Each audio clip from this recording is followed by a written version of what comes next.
Okay. Tadi ni je dia.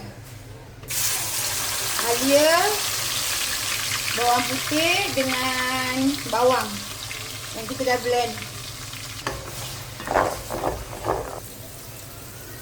Daun tarik.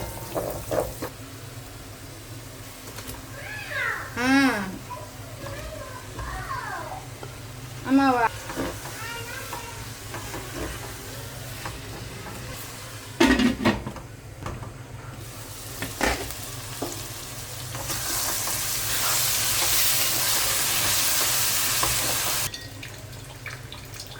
Cili powder tak ada dah habis.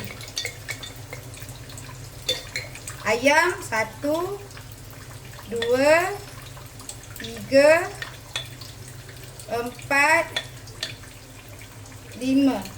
Dan manis. So garam masala, jatuh kau meletup. Letak sikit je lah. 1 sudu. Ketumbar 1 sudu juga. Bintang putih.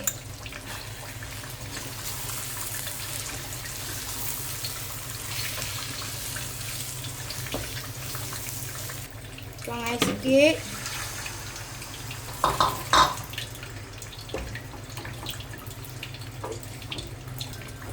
Kita dah rebus kambing tu kan. Tisu kambing yang kita rebus tu.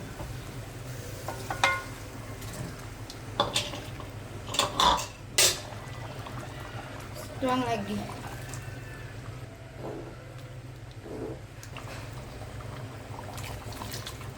Okey, masuk lagi kambing.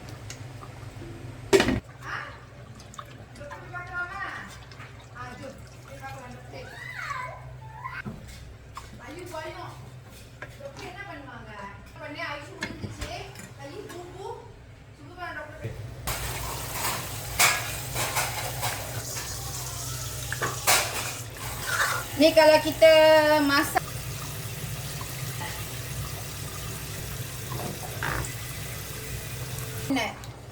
kita sapuk lagi budak-budak ni. Okey, kambing dah masak, semua dah siap. Kita boleh tutuplah api.